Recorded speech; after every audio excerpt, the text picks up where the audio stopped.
Alam nyo, may mga leader na tinatawag na strongman, kilala sa tapang, sa matitinding salita, pero paano kung ang isang strongman ay humarap sa pandaigdigang korte hindi bilang leader kundi bilang akusado? Base sa artikulong Accountability, The Strongman's Defense Crumbles, titingnan natin kung paano yung mismong mga alas niya, ang kapangyarihan at mga kaalyado ang siya palang magpapabagsak sa kanya. Pakinggan nyo to! Nabigo ang depensa na magpakita ng pagkakamali. Grabe! Sa isang pangungusap lang yan mula sa International Criminal Court, gumuho ang lahat. Yan ang pinalahatol. So, paano sila umabot sa puntong to?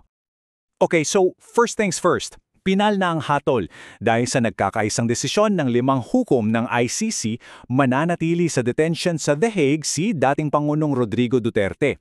Ang tanong na yon, ano ba yung mga argumentong sinubukan ng depensa niya at bakit isa-isa itong, hindi tinanggap ng korte?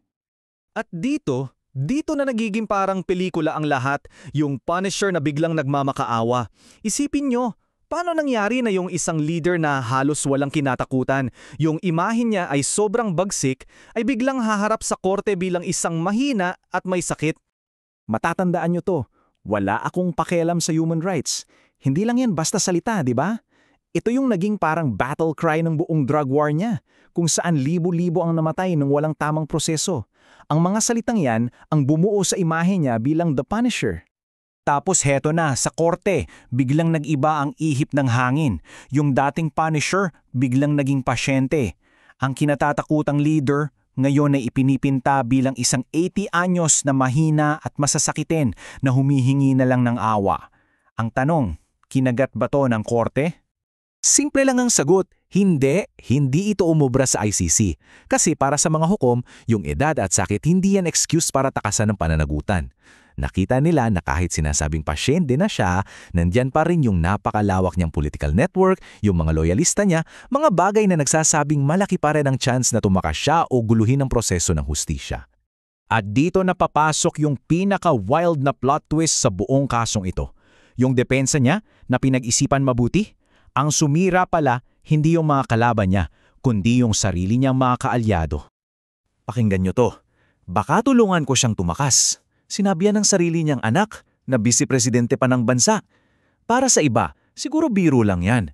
Pero para sa isang international court, naku, hindi yan biro. Ebidensya yan. Isa yung direktang patunay na may kakayahan at may network siya para takasan ng batas.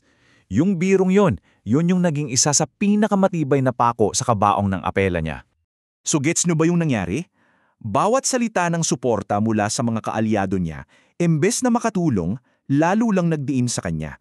Lalo lang nitong pinatiba yung argumento ng prosekusyon na, hindi siya pwedeng pakawalan.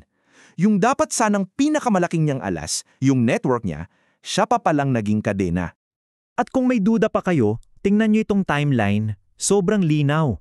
Noong Nobyembre 2024, nagbabanta pa siya ng mas maraming mamatay. Pero pagdating lang ng 2025, ang linya na ng depensa, may cognitive decline na raw siya. Nakita yan ng korte. Paanong yung taong ilang buwan lang ang nakalipas ay nagbabanta pa ng karahasan ay biglang magiging isang harmless na pasyente? Hindi nagmatch, di ba? Sige, habang nangyayari lahat yan sa The Hague, ano naman ang pulso dito sa Pilipinas? Kasi yung desisyon talagang nagpakita ng dalawang magkaibang mukha ng hustisya, depende kung sino ang kausap mo. Sa isang banda, andiyan yung manatapat niyang taga-suporta. Para sa kanila, kalupitan ang ikulong ang isang 80 taong gulang na lider, ano man ang kaso. Ang nakikita nila ay isang matandang may sakit na pinapahirapan, hindi isang akusado. Pero sa kabilang dako, para sa libu-libong pamilya ng mga biktima ng drug war, ang naramdaman nila ay pasasalamat. Ang nakikita nila ay hindi kalupitan, kundi ang simula ng pananagutan. Ito yung kauna-unahang sinag ng pag-asa para sa hustisyang ang tagal-tagal na nilang hinihintay. At ang ganda ng pagkakasabi ng isang abogado para sa mga biktima. Sabi niya, yung desisyon, hindi na nito maibabalik yung mga buhay na wala. Pero nagpapadala ito ng isang napakaklaro na mensahe sa buong mundo. Posible pala ang hustisya. Walang sinuman ang mas mataas sa batas. So para i-wrap up natin, bakit nga ba bumagsak ang depensa? Ang sagot ay nagpapakita kung paano gumagana ang batas. Mabagal pero sigurado. Talagang dinurog ng korte ang bawat argumento. Sabi ng depensa, hindi siya flight risk. Sagot ng korte, Tala ba? Paano yung network niya at yung sinabi ng anak niya? Humingi sila ng humanitarian release. Sabi ng korte, may sapat na medical care sa detention. Sinabi nilang hindi na siya banta, pero yung korte, binalikan yung sarili niya mga salita na patunay na banta pa rin siya. Walang lusot. At dito natin makikita yung pinakamalaking contrast. Yung drug war niya, mabilis, marahas, walang due process. Ang hustisya naman ng ICC, mabagal, masusi at puro ebidensya. Hindi ito paghigigante, kundi pananagutan na dumadaan sa tamang proseso. At sa huli, ito yung pinakamatinding kabalintunaan. Yung tao na minsang minaliit at kinutya ang due process, siya ngayon ang nakasalalay at umaasa na lang sa mabagal na proseso nito para sa sarili niyang kinabukasan. Kaya iiwan namin kayo sa tanong na ito, na siya talagang puso ng buong kasong ito.